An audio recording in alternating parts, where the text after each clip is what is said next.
अस्सलाम वालेकुम नाज़रीन, मेरा नाम है वक़ास अहमद और आज हम बात करेंगे ईरान में होने वाले क्रैकडाउन के बारे में, जिसके ज़रिए अब तक 700 से ज़ायद जासूसों को गिरफ़्तार कर लिया गया है। और ये जो 700 जासूस ईरान में गिरफ़्तार हुआ है, इनमें मीडिया रिपोर्ट्स के मुताबिक 200 से ज़ायद जो हैं वो इंडियंस लोग हैं। और ये वो इंडियंस हैं जो ईरान में तजारत के लिए गए थे, लेकिन हकीकत में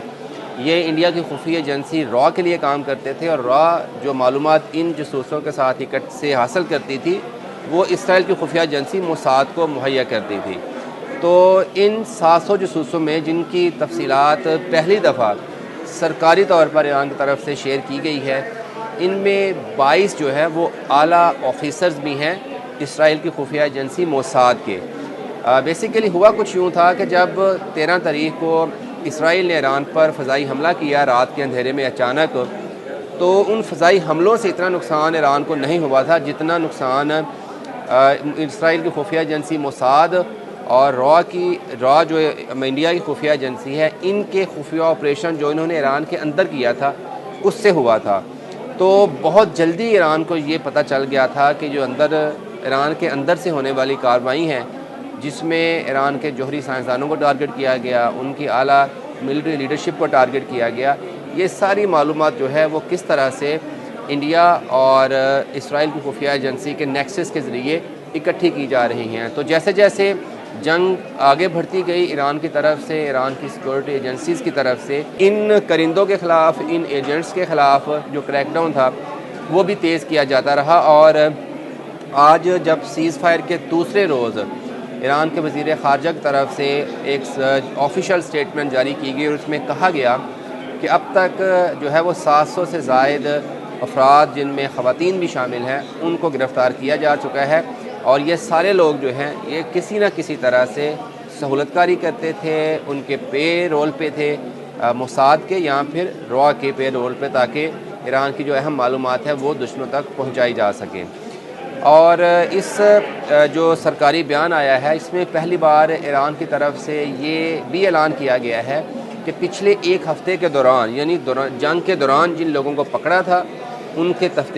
तहकीकात की गई और तहकीकात के बाद ना सिर्फ उनके नेटवर्क को तोड़ा गया, बल्कि उनसे तहकीकात मुकम्मल करने के बाद 3 जो मोसाद के आला ऑफिसर्स थे जो कि जासूसी के लिए, तखरीबकारी के लिए ईरान के अंदर मौजूद थे, उनको फांसियां भी दी जा चुकी हैं। और ईरान ने एक वाज़िया पैगाम भी दिया है, ना सिर्फ मोसाद को बल्कि उसके जो सहूलतकार हैं, उसकी सहूलतकार जो इंडिया की खुफिया एजेंसी रॉ है, उसको भी, कि ईरान अब हर सूरत जो नेटवर्क था, जो गठजोड़ था मोसाद का और रॉ का ईरानी सरज़मीन पर, इसको ख़त्म कर देगा। और जब ये नेटवर्क ख़त्म होगा तो यकीनी तौर पर जो ईरान की अंदरूनी सिक्योरिटी है वो भी बेहतर होगी और इसके साथ साथ मुस्तक़बिल में भी ये जो है वो सिक्योरिटी मिलेगी कि इस तरह का जो हमला है वो इसराइल का करने के काबिल नहीं रहेगा। अब जैसे जैसे इस क्रैकडाउन की तफसीलात सामने आ रही हैं, तो इंडियन मीडिया जो है वो अपने इन एजेंट्स को, इन खुफिया ऑपरेशंस को जो है वो कवर करने की कोशिश कर रहा है और ईरानी हुकूमत से दरख्वास्त करता हमें नज़र आता है कि जी हमारे कुछ टेक्नीशियंस थे, टेक्निकल स्टाफ था जो कि चाबहार बंदरगाह पर काम करता था, कुछ हमारे स्टूडेंट्स थे, तो भारत इनकी जो बाहिफाजत वापसी है वो चाहता है। लेकिन हम देख रहे हैं कि पिछले 5-6 रोज़ के दौरान जब से जंग शुरू हुई थी, तो इंडिया की जो दरख्वास्तें थी अपने शहरियों को जो है बाहर निकालने की, मुल्क से बाहर ईरान से, वो ईरान की तरफ से उतनी गर्मजोशी के साथ इंटरटेन नहीं की गई थी, क्योंकि ईरान को ये सूरत हाल वाज़िया हो चुकी थी कि जो हमला था, इसराइल का जो नेटवर्क था, उनके जो ड्रोन बेस था तेहरान के पास, उसकी तैयारी में, उसके सामान की स्मगलिंग में जो इंडिया की खुफिया एजेंसी रॉ थी, उसने जो है वो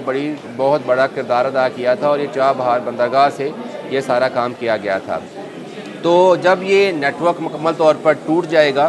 तो यकीनी तौर पर जो ईरान की अंदरूनी सिक्योरिटी है वो भी बेहतर होगी और इसके साथ साथ पाकिस्तान को जो सिक्योरिटी कंसर्न्स रहे हैं या तखरीबकारी का के लिए जो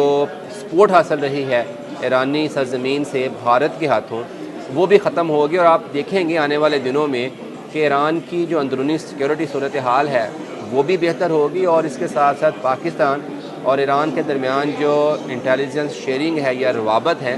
वो भी बढ़ेंगे, और एक ख़ित्ते में एक नया जो कोलिशन है वो पाकिस्तान और ईरान का मजबूत ताल्लुकात की शक्ल में बनेगा। YouTube पर गूगली न्यूज देखने के लिए youtube.com की सर्च बार में गूगली न्यूज टीवी टाइप करें। गूगली न्यूज के पेज पर सुर्ख रंग के सब्सक्रिप्शन वाले बटन पर क्लिक करना ना भूलिए। YouTube पेज पर अपलोड होने वाली वीडियोस से बाखबर रहने के लिए बेल आइकन पर क्लिक कीजिए। आपको हर नई वीडियो के बारे में नोटिफिकेशन मौसूल हो जाएगा।